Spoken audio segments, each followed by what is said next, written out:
right? Why can a Christian be a good American? It's because America is unlike other countries. It has at its founding and its beginnings a grounding in something that is more than merely nationalism, right? I mean, you can be a very proud American as a Christian because the heart of America says all men are created equal under the laws of nature, nature's God. Right. I can be on board with that. Right. Are we perfect? Do we make mistakes? Do we have all sorts of terrible things going on in our culture and society? Absolutely.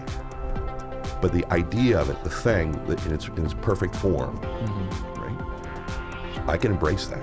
Outstanding is a production of The Washington Stand, your source for news and commentary from a biblical worldview. Welcome to Outstanding, the podcast where we examine issues in the news and how they affect our lives from a biblical worldview. I'm Casey Harper with The Washington Stand, and I'll be your host for this episode. The 4th of July is here. Americans will take to pontoon boats and backyard barbecues, and of course, the great American tradition of blowing things up in the sky.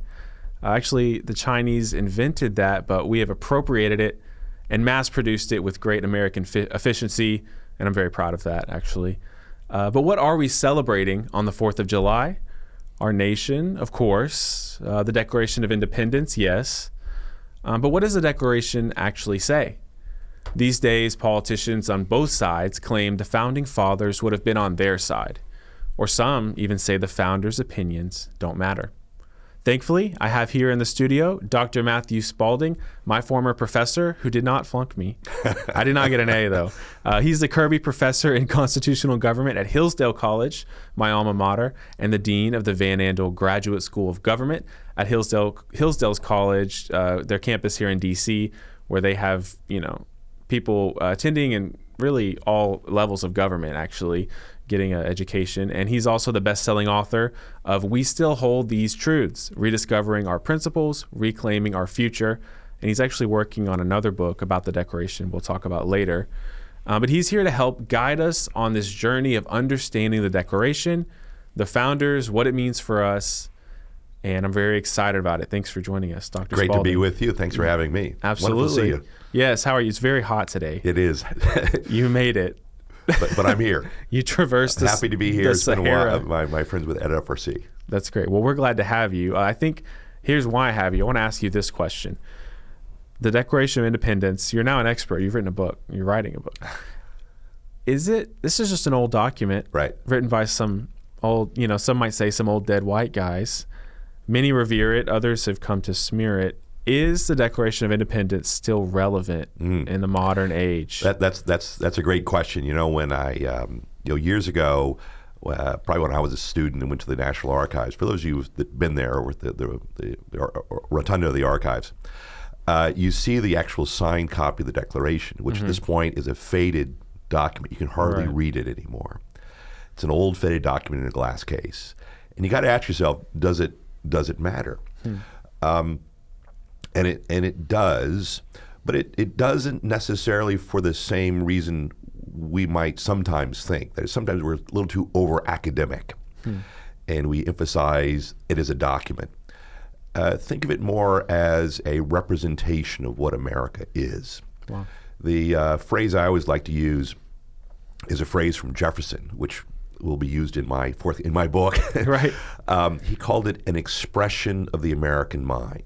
In those powerful words, and it really is electric when you read the words that it contains. So yes, it's still the central argument, the central idea of this country, and it's interesting that even when people criticize America, mostly on the left, but sometimes on the right and whatever it might be, they often criticize America using the principles of the Declaration. Yes. Isn't that interesting? It is. Republicans, Democrats, they all talk about the Declaration. Somehow that is the touchstone of the whole thing. And it's no coincidence. The other thing I always like to point out is we celebrate America's birthday on July 4th. We don't celebrate it when the war is over. Right. We don't celebrate it with the Constitution. Somehow July 4th is important. Why is that? Why is that? I mean, it really is part of our very being. And it's an old faded document, but it's still very important. Yeah, it's interesting. There's a lot of political documents now. I guess there's more than ever because of the internet. Right. Many of them go unread, and many of them have no stakes attached to them. Right. What's striking about the Declaration is those who signed it and wrote it could have died for doing so. So they seemingly had to really believe it. They say our lives, our fortunes. Actually on that, the famous triplet, if you will, is we hold these truths we self and all men are created equal, endowed with rights to life, liberty, and the pursuit of happiness. Mm-hmm. But then the end, which I think actually gives the document really a lot of its electricity, mm-hmm. is Jefferson changes that triad to our lives, our fortunes, and our sacred honor. He turns those words around, and it has just a great effect. Right. One has to think about, what does it mean for honor to be sacred?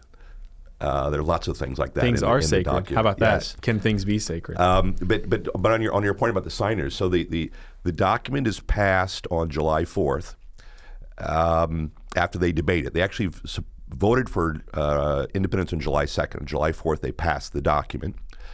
And when it's passed on July 4th, it's signed by John Hancock, and it's tested by the Secretary of the Continental Congress. They didn't sign it on July 4th. It doesn't get signed until later in August. And then it's not till after that they print a copy with the signature on it to send out to the states.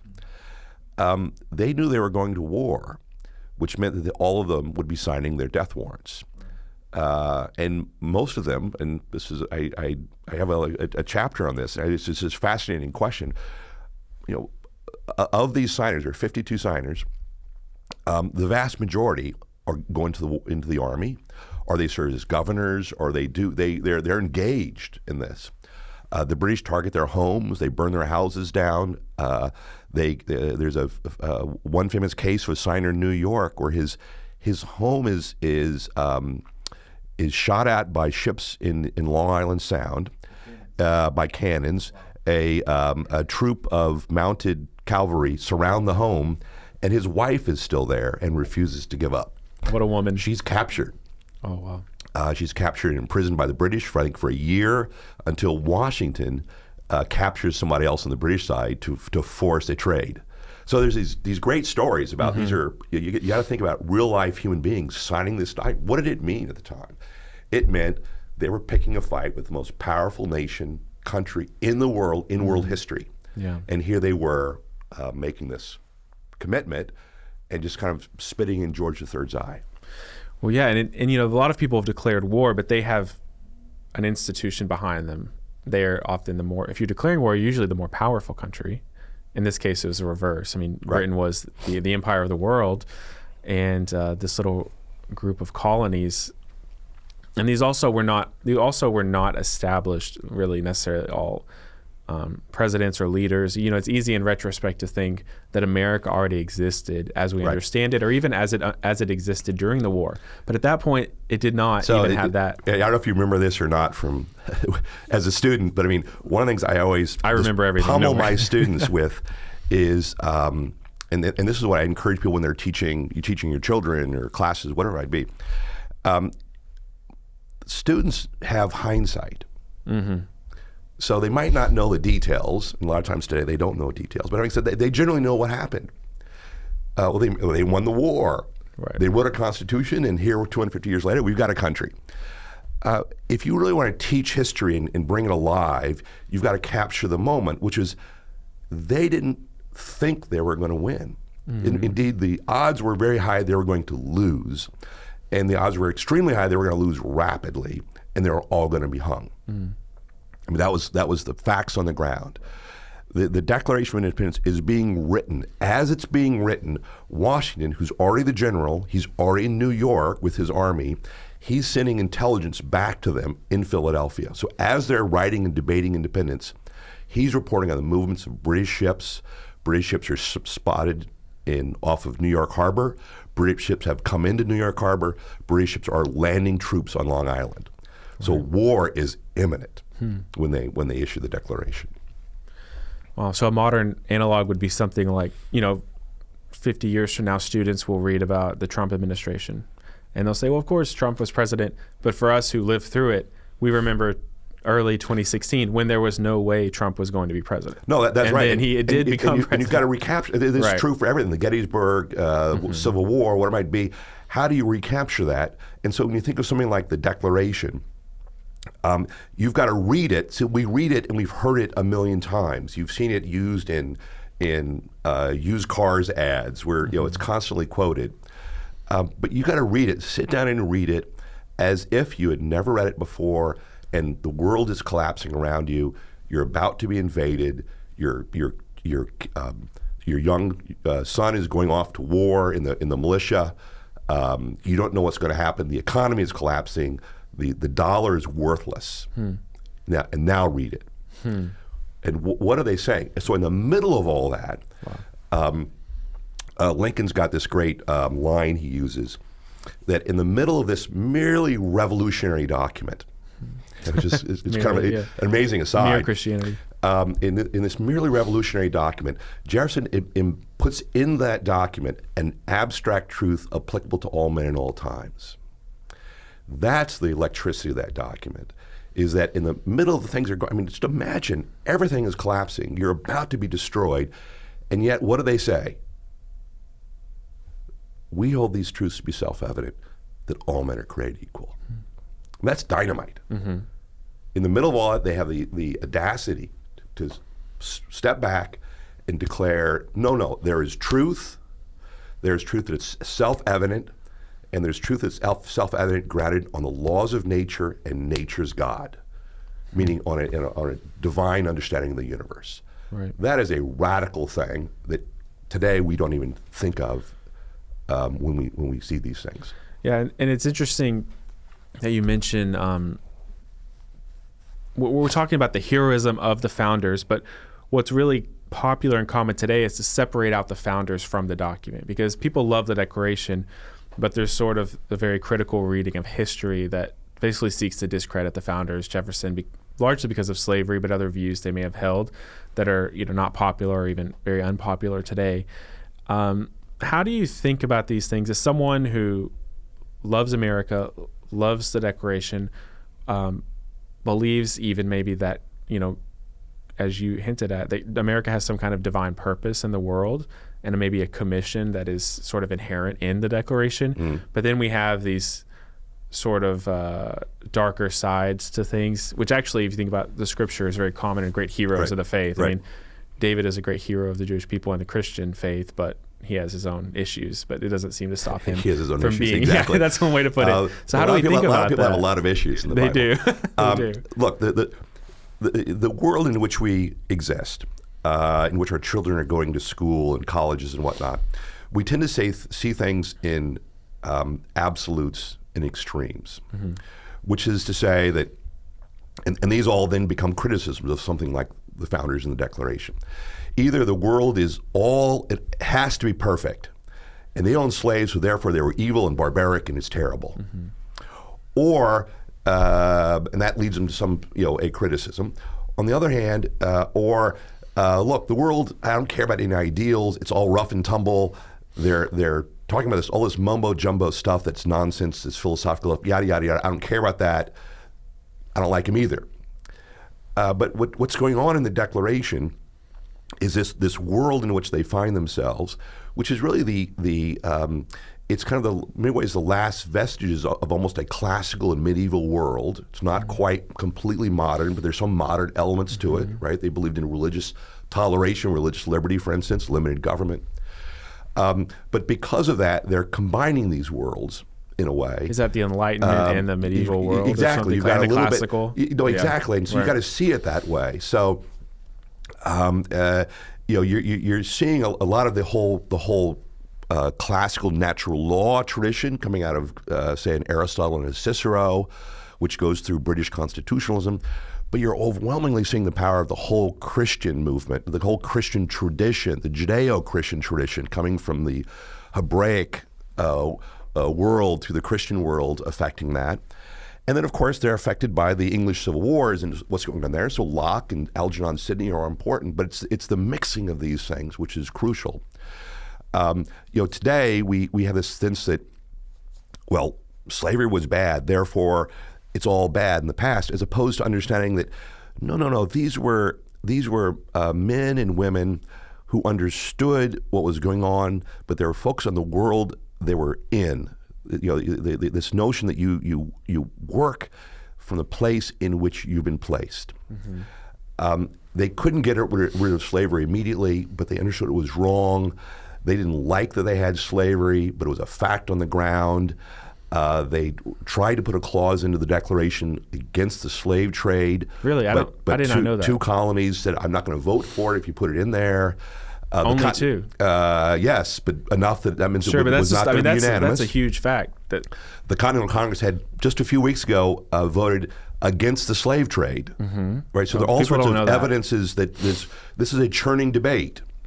There's no evidence that they were doing this in order to preserve slavery. Right. But the politics were difficult. But what did they do? They put in the middle of the Declaration a claim of human equality. Right. And they all knew what that meant. Every one of them knew what that, even the slave owners knew that if you say all men are created equal, slavery is a problem with that. Did it dissolve it immediately? No. Did it ultimately have to have a civil war? Yes. But look, the cotton gin hadn't been invented yet. The economics of slavery had not developed yet. They're claiming a principle. Their aspirational purposes are very clear. They're going to build a new nation. That nation will be based on equality, which meant consent, which meant all the things that flow out of that. And so I think today when we have this sense of looking back and criticizing because of the past, we're misunderstanding the past. We are all imperfect. We're imperfect today. They were imperfect then.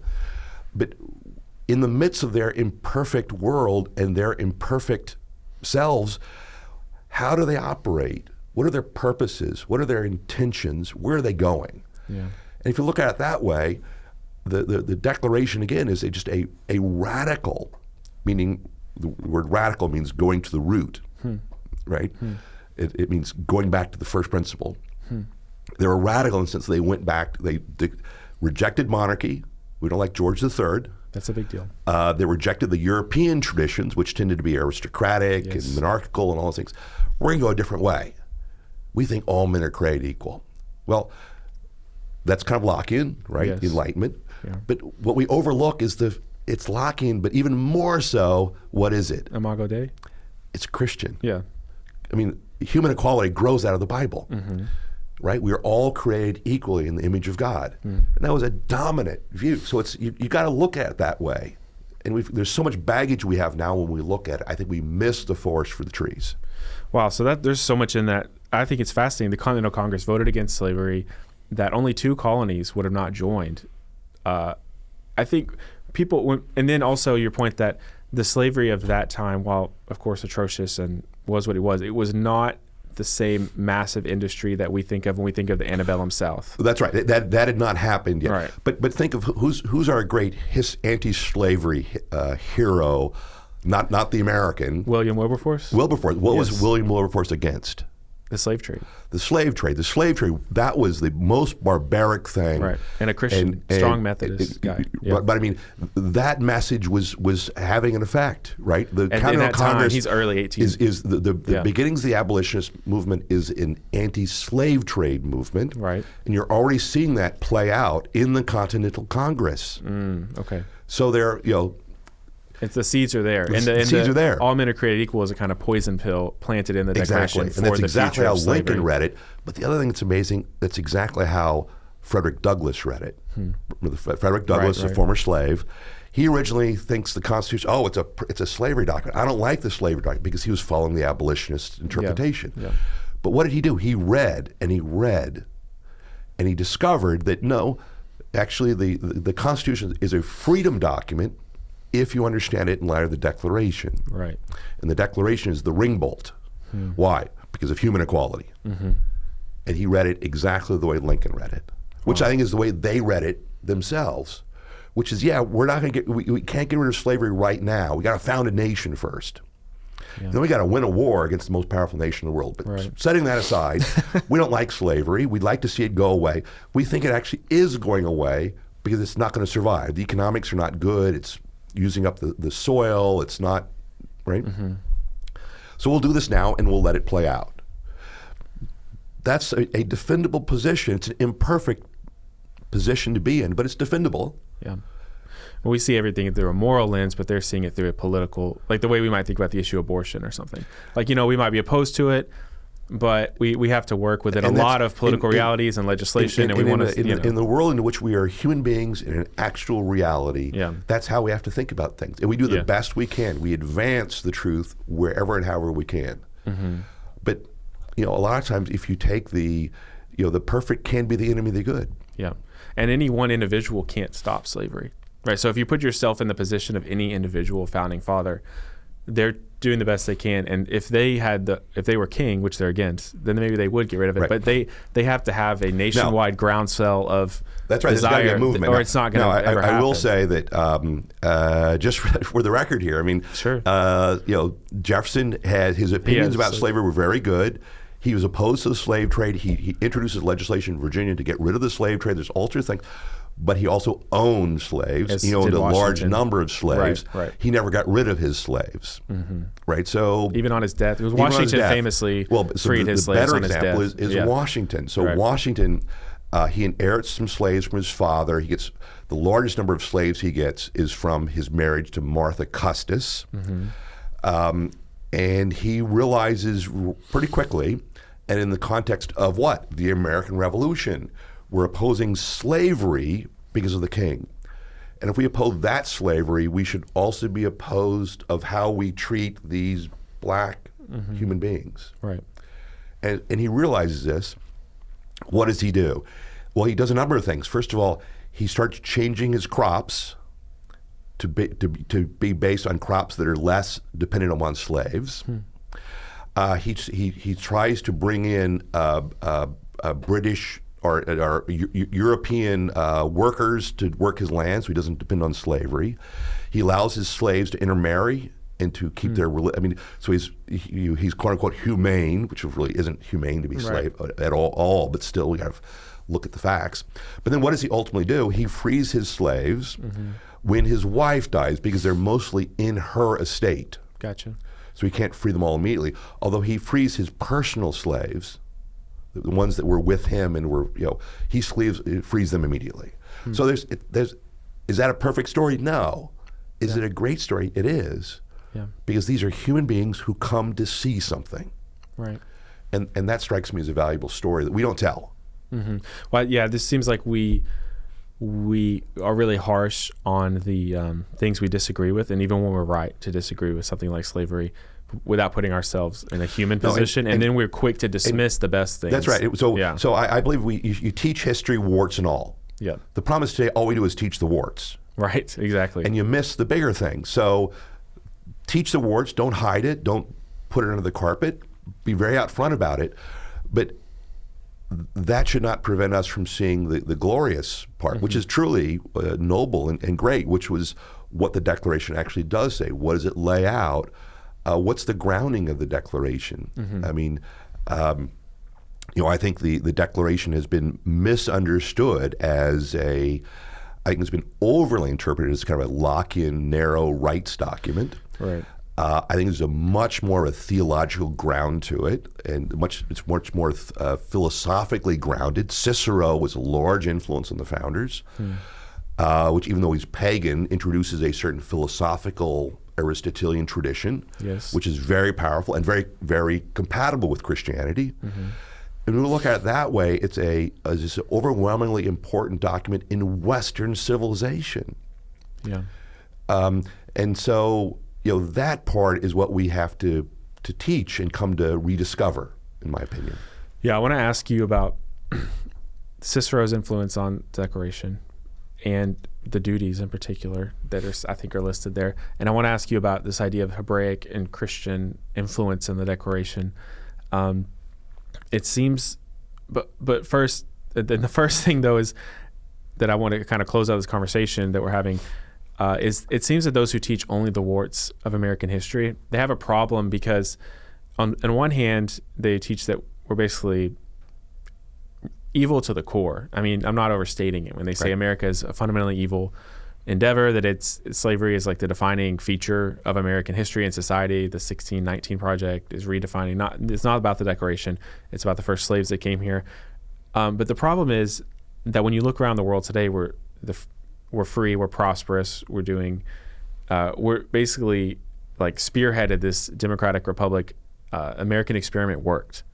And so I don't know how they reconcile the idea that they teach that America is fundamentally evil and always has been, and yet we're the best thing to ever happen when it comes to political states. Part of it is, and what you said is correct, which is they use the word systemic. We're systemically racist, which means we're bad to the core. Right. But at first when that all that stuff came out, I was like, oh, this is going to be it's a history debate. But it has nothing to do with history. No. You see it for what it is. They don't know history. It's actually technically called presentism, which you read backwards. Yeah. So they're fighting a current debate. They don't like the way American politics is right now.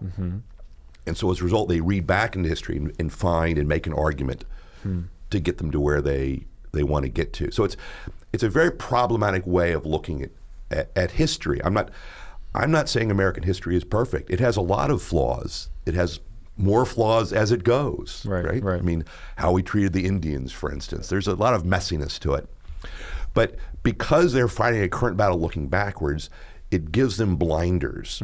They can't see that one could have a good purpose, a principle that actually and actually does wonderful and great things, but it does it imperfectly and it has to play out over time, such as the Declaration of Independence.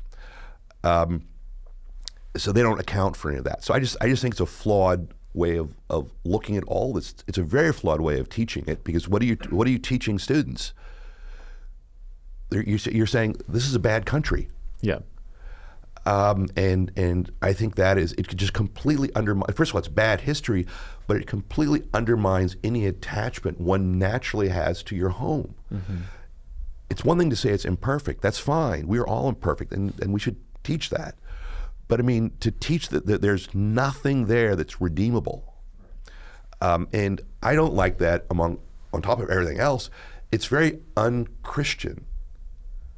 There's something in the whole Christian tradition about redemption. Yes. And so you're saying this country is incapable of redemption. Irredeemable, yeah. That's a problem, I think. It is, and that's kind of brings us to this idea. I think the way a lot of people talk about the Declaration and the founders is that they were basically God is a watchmaker, they're deists. They basically use God's name as almost a rhetorical device, but none of them actually believe it. Come on. Do they really, Right. And that's kind of how it's taught.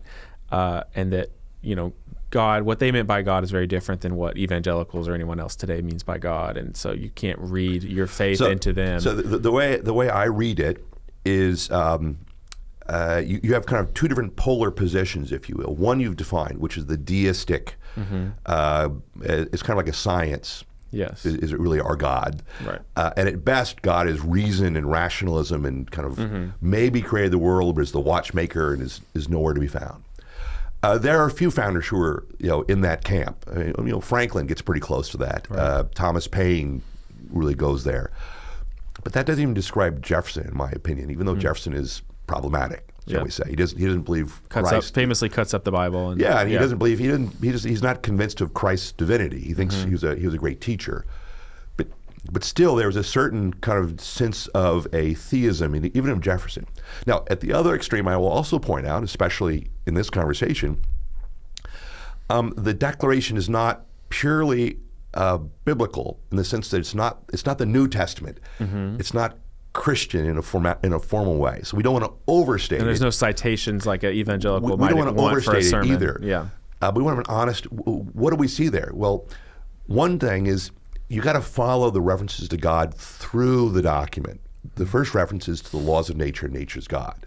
And nature's God. That's nature, that's science. Right, No, not really. There is an old argument you see in Calvinism, but you also see in the natural law tradition. You see it in Thomas Aquinas that nature actually is a form of general revelation that is actually a concept of God. But then you go through and it turns out that God, nature's God, is actually also the creator. All men are created equal. And it turns out that Creator God is the one who endows rights. Okay, that's good. And then it turns out that God is also divine, is also the supreme judge at the end. That's a really big point, because that undoes the watchmaker thing. Completely. That God's not coming back. And then the last reference is God is divine providence. I mean, you put all those together. That's active and daily involvement. This is not, first of all, it's very clearly, it's not the deistic God at all. Right. How far does it go? That's a good question, because one thing they did want to prevent, the founders did want to prevent, which gets to your religious liberty argument, is they wanted to prevent the religious wars that were overwhelmingly happening in England, where Protestants were killing Catholics, Catholics were killing Protestants. How do you prevent that? Well, one way you prevent that is make a general reference which is non-specific. Right. Because we don't want to fight over, it's a Calvinist God, it's a Catholic God, it's a Puritan God. Right. No. But having said that, it's not the deistic God, and you start thinking these things through, divine providence, judgment. It's a very kind of almost an Old Testament. It's a personal God. It's a personal God, the God who knows each one of you. And will judge you. Right. And is providential, and is right? There's all sorts of components to it. There's a lot more there that I think we overlook. We don't want to overclaim. Right. And especially from a teaching point of view, you want to draw people into it.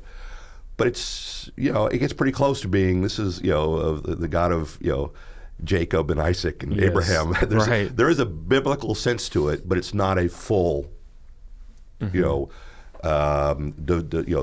not a full sense of divine revelation, but the components are clearly there. Well, and they have to be careful, because the further you go down the road of revelation, the more you're going to start stepping on sectarian toes, doctrinal, which they didn't want to do. But but for instance, the reference to divine providence, the end, right? We firm belief in divine providence.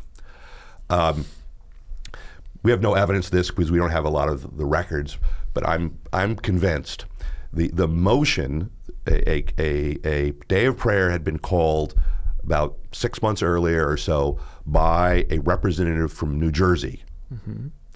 That representative is replaced by another representative named Witherspoon, Reverend Witherspoon. Okay. I think the odds are very high during the debate on the Declaration that the person who actually amended the Declaration, because this was done in Congress, right, who amended it to make a reference to divine providence, was Reverend Witherspoon. Wow. I mean, so clearly they didn't think this was the deistic, unimportant God here. Yeah. And do you know anything about we know the Founding Fathers as kind of like the Avengers, top 5 or 7 that everyone knows, but the Continental Congress, there was a lot of men who were shaping the country and voting and leading even at the state level. My sense is that there could be anything but a bunch of at least nominally Christian men with church attendance. Well, like I said, they weren't Muslim, and they weren't. They were. Franklin is the fringiest one, right? Jefferson has some odd views here and there and whatnot, but I think in many ways he is theistic. He clearly believed there was a God. He believed there's a creator God. Right. The idea of a creator, those terms, those original terms were Jefferson's terms. But then beyond that, you have all these other, there's a range. Some of them are much more doctrinal, if you will. Reverend Witherspoon was a Scottish Presbyterian. You had Charles Carroll, who was a Catholic. You had some Puritans, you had Calvinists, you had, and then you had some people that kind of in the middle that were kind of maybe less doctrinal, but they're clearly in a biblical tradition. But then overwhelmingly, there's a biblical worldview. It's not going to be as specific or clarified or as heightened, if you will, that some of our friends might want to see, because that's just not who they were in the 18th century. It's pre-awakening.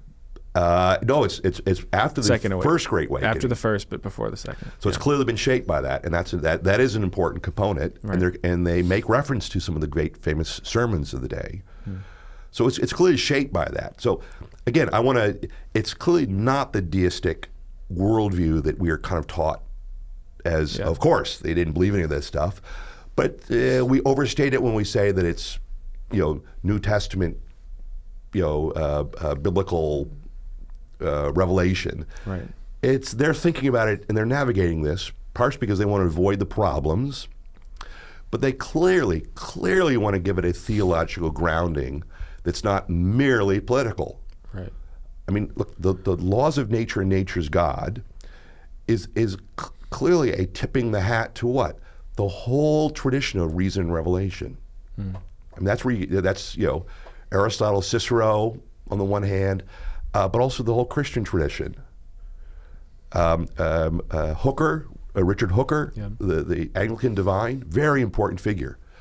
He's actually the figure quoted most by John Locke. So there's just clearly this overview of things that we need to recover.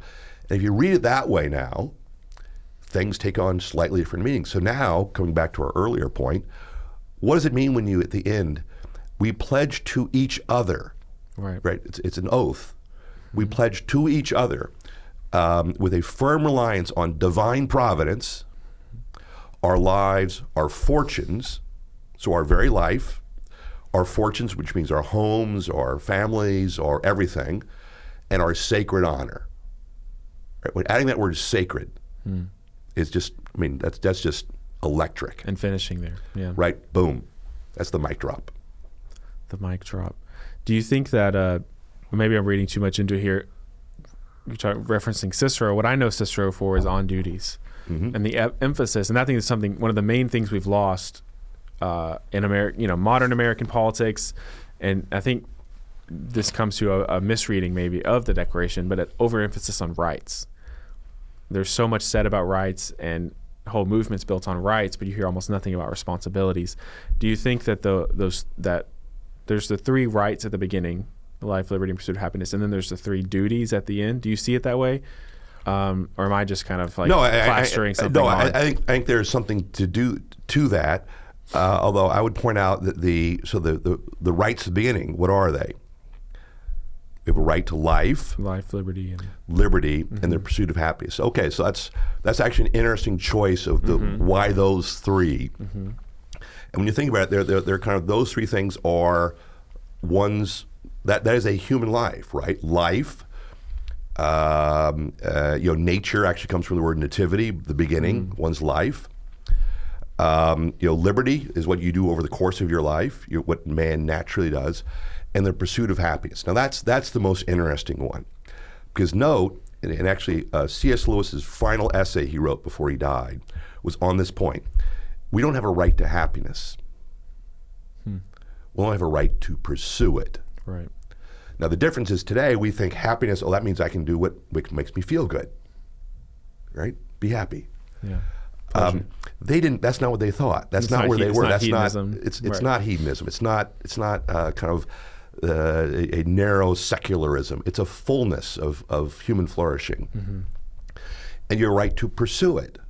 Well, how do you pursue it? Their argument would be you pursue it by fulfilling your nature. Well, how do you understand nature? Right. Well, you can understand it in the Aristotelian, Ciceronian way of a completion of what man's purposes are, and that's actually pretty good and robust. But also you can understand it in the way of, say, nature's God, or a creator, or a divine providence, or a judgment, right? You understood it in a religious sense, right? Which is why the pursuit of happiness was widely understood to be, yes, it's a pursuit of your own good, your own flourishing, your own fortune, but also is a pursuit of religious truths, which is why religious liberty is the core to that, which meant embedded in those rights themselves are duties, right? Yeah. Western civilization for the longest time, and still philosophically, suicide was wrong. Why? You have a right to life. Why is suicide wrong? Because my right to life is endowed by my Creator. It's a gift. It's an endowment. And I have a certain duty to preserve the endowment. So part of it is it's embedded in the whole philosophical structure, if you will, the document. It's not this sense of kind of moral relativism and just personal subjectivism. Yeah. So today we draw a very thick line between religious thinking and political or philosophical thinking that I think they didn't really seem to have, or they didn't have it in the same place then. That's the key. It wasn't in the same place. Right. So there is a line between, say, religion, theology, broadly understood, and particular doctrines. Right? They drew the line there because they were escaping that in Europe. Right. But now the line is God. But now the line has moved so far, you can't even go anywhere. Yeah. But they clearly believe that you could not have a proper understanding of what it means to be human. I can't recognize you as an equal to me unless I had some sense of something above me. Right. Right. The reason we are equal, and the reason I can't rule you and you can't rule me, is because neither one of us are God. The medievals talked about this when they referred to something called the chain of being. So what is evident? Well, one of the things that's evident is we're not animals. Right. I came in here, I sat down, we started talking. I assumed you weren't a dolphin. Right? You're a human being. But at the same time, we also understand that neither one of us is divine. We're divine in the sense we have a divine spark within us, but we're not God. There's something above us. Right. So really that it really relies on a theological structure, if you will. Is that specifically, Puritan or Calvinist or Congregationalist or Catholic? No. Right. But there's clearly a theology there. And that's what we just have to recover. Yeah, okay. So I'm thinking I love this idea of the theology of the Declaration. It's very interesting. To me, the thing that's standing out most, and what I think is maybe been most lost, is the idea that God will judge us. Because a lot of people would still kind of give like a lip service to God being creator and God of nature in sort of a distant way. And then I think down from that, the idea of God being sovereign, like, okay, well, God is maybe, for a person who has a general faith, that God is sort of in control of things and he's more powerful than me at least. So who am I to say he's not sovereign? But the idea that God is the judge of the earth, that's kind of within the document, that has real weight to it, and it has a moral expectation attached to it. Because if God's going to judge at least a nation or me or a society, then I should be worried about that, and it should affect my life and how I treat other people. No, that's right. And remember, in the Declaration, what is God judging? The reference to the supreme judge of the world is to the rectitude of our intentions. So rectitude is an old word we don't use anymore, but it's kind of the rightness or the uprightness, if you will.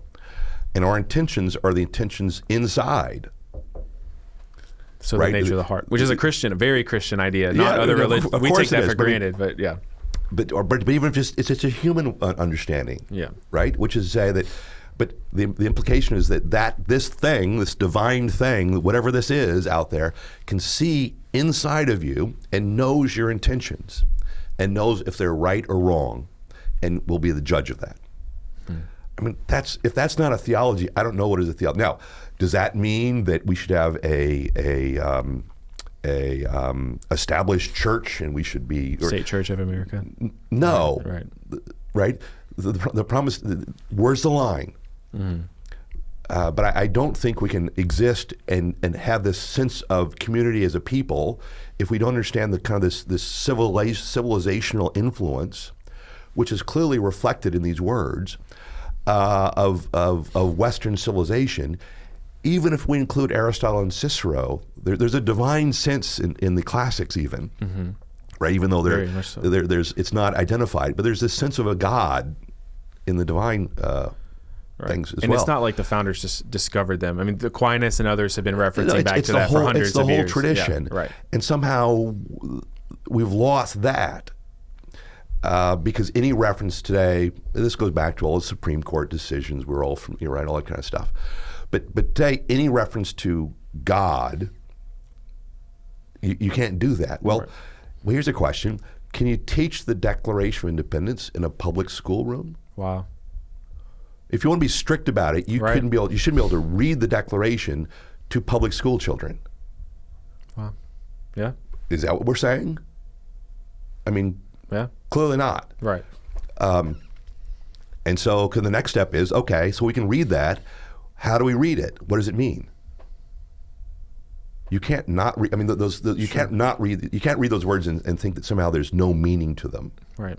I mean, even Jefferson understood the meaning of words.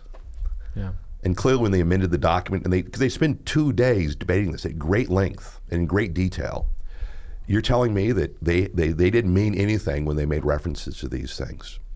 Yeah, I mean, they literally staked their life on it, so it's not lightly written. It's unfathomable that Witherspoon, John Hancock, I think he was a Congregationalist. I mean, is a serious, a Christian, and other. You're telling me that this could have gotten through, that somehow they were trying to sneak in a deistic, secular humanist document. Yeah. And the other thing that I find completely unfathomable is at the end of the day, when they pledged their lives, their fortunes as sacred honor, they meant idiosyncratic, subjective relativism, quasi-nihilism. Right. Come on. Right. It's just clearly not the case. So my initial kind of question to kick this off was about these ideas, but then also how they affect this modern age and their relevance today. And I think a lot of people on the right, and not just the right, but a lot of Christians are afraid to talk about the founding in these terms, or they're not educated enough to do it because of they're going to get beat over the head with this idea of separation of church and state. My understanding is that was actually a guard against what you referred as. We don't want the Methodists and the Catholics and the Anglicans fighting each other, or one taking control of the U.S. It was not meant to be, hey, we want no sense of the divine or God or absolute truth in government. Is that a right reading? I mean, is there a debunking of separation of church and state that's helpful to us today? Oh, absolutely. Look, there is a separation. The question is, where's the separation? Mm-hmm.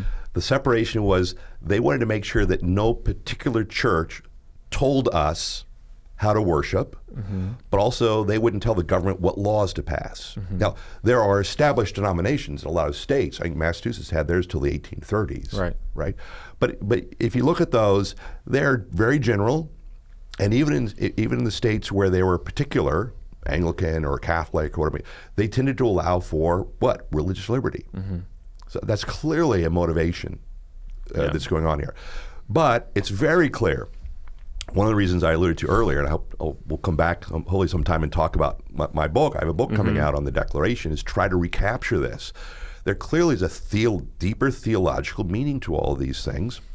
The separation of church and state was not meant to erase any vestige of religious influence or theological belief, and it was especially not meant to erase a general theological belief that we can come to by our own reason.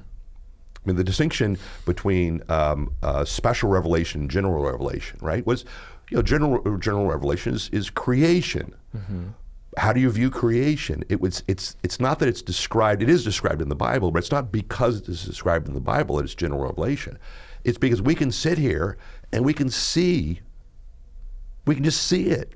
We can use our reason. Right. I mean, the Bible teaches that you don't need the Bible to know certain things about God. Well, in Romans, it says, remember, exactly. Look at creation and you can know things without in the Romans, Bible. right? The Gentiles can do, they don't have the law of Moses, and yet they do the things that are by nature. Right. So even the Bible recognizes that sense of nature and natural law, which, generally speaking, comes out of kind of Cicero and Aristotle. Right. So it's clearly there. They're not at odds. It's kind of pitched as if the Enlightenment idea of rights and natural law is at war with special revelation and fundamentalism. But so the modern world assumes that revelation and reason are at war with each other. Yes. I think the Declaration is a great way to show that's just not the case, because the whole tradition prior to that, the tradition coming out of the Greeks and the Romans and the philosophical rational tradition, which gets intertwined at a certain point with the Christian tradition, and then the revelatory tradition coming from the Hebrews and the Christians, and right, they weren't at war with each other. Yeah. In matter of fact, Hooker and Aquinas and all that part of the tradition is, how do we bring them closer together? Yeah. And that's how I think we should read the Declaration, and that's how I think they wrote it. What we do today is we make all the modern assumptions, and we go back and read it that way. And look, maybe you don't agree with this reading of things, but at least you have a responsibility as a serious person to read it as they intended it to be read. Right. You might disagree, which is fine, but read it as they intended, not as we intend looking backwards. Yeah, I think things like this show why this idea of was America a Christian nation is kind of a wrong way of asking the question. First off, how do you ask a group of millions of people is a Christian group? Well, it depends on who you're referring to and what, and then what do you mean by Christian and what did they mean when they, would use that term, and did they consider each other Christian, if, faithful, devout enough? And it's the wrong question. Yes. I understand why we're asking the question. I understand the motivation, but it's the wrong question because it also assumes that we're thinking about the kind of the old European continental way of looking at these things, which is a Christian nation meant an established Christian nation, probably with a monarch and a king. The Church of England. The Church of England or some of the German churches, or whatever it might be, right? I mean, that does not evoke the American tradition at all. No. So it's not accurate. But the other thing is it misses the great noble thing they did, which is they drew the line differently. Right. And so by making this argument, by overstating the argument about a Christian nation, you're obliterating the line. And you're drawing the line exactly where your critics and your enemies want the line to be drawn, which is say, we have everything, and what you get is a complete, absolute Christian nation. You're on weak ground. Yes. The stronger ground is to come to the ground of the Declaration, which is that reason and revelation, the laws of nature and nature's God, are in agreement, right? And there is a theological underpinning that includes and makes this argument for religious liberty. Religious liberty needs to be expanded today. It's all out of whack. I completely agree with the problem.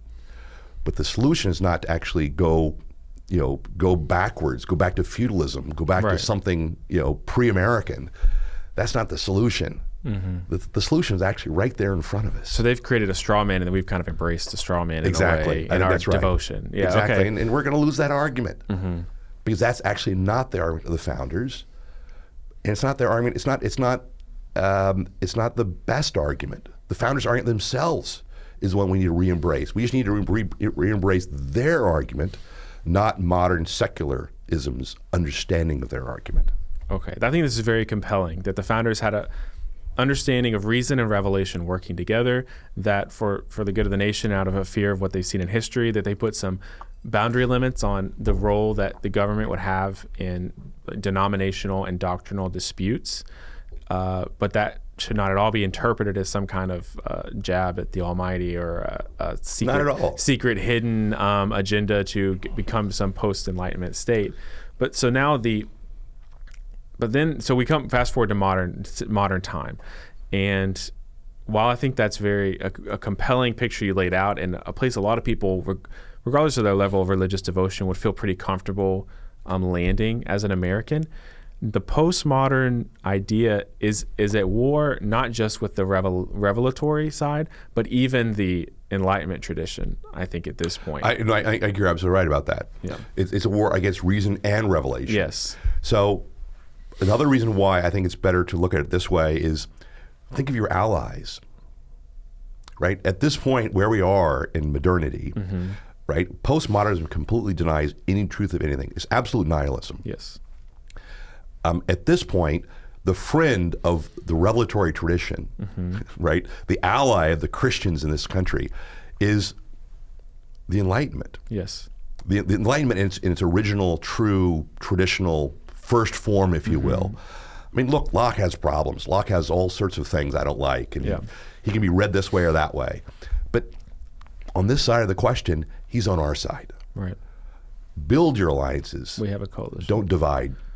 There is a coalition here. But you got to think it through and rebuild it, because otherwise they're going to paint you in a corner, and you can't win when you're painted in a corner. Well, that's why we've seen such strange alliances in this sort of Trump era that I think many in the church have struggled to. I don't think they even know about or understand.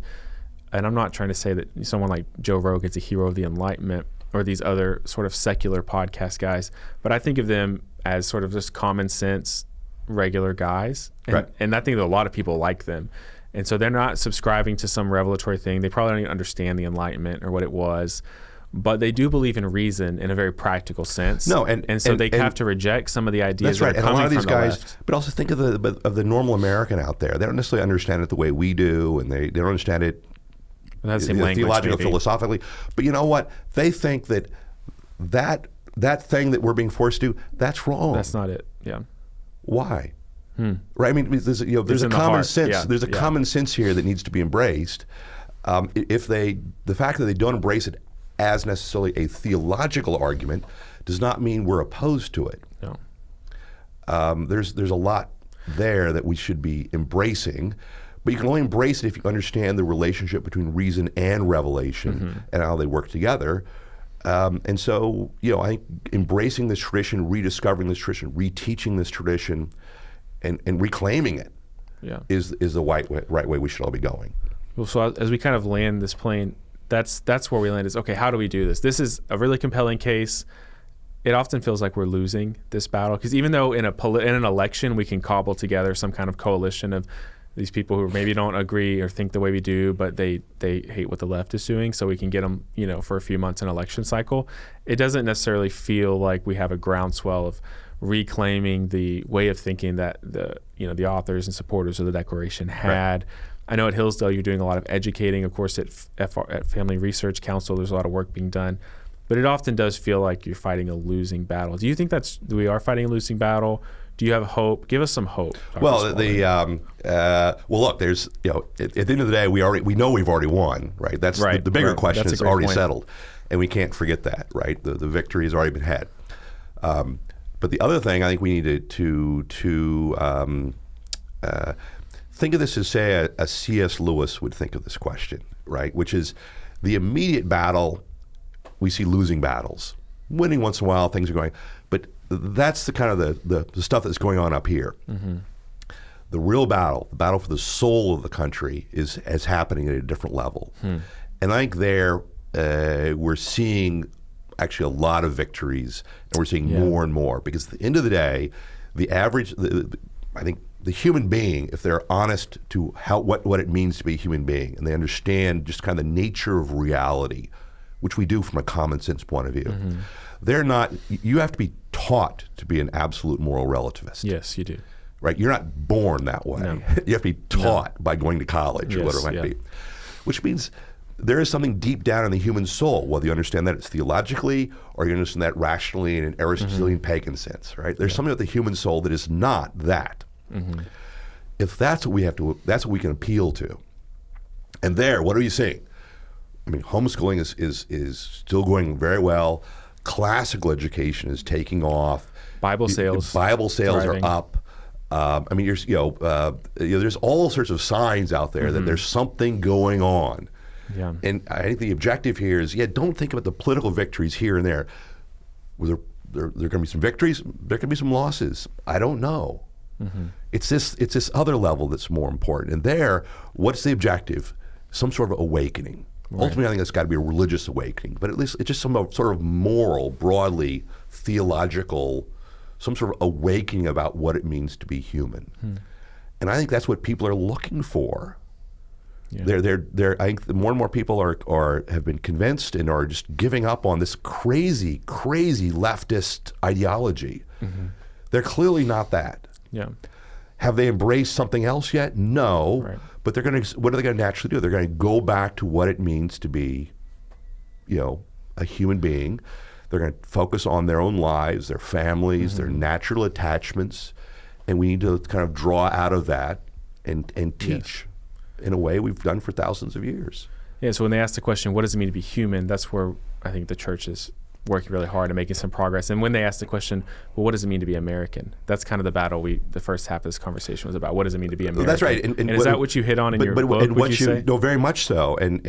But what you realize at a certain point is at the broadest level, not from a doctrinal point of view, but at a broad level, it's the same question. Right? Why can a Christian be a good American?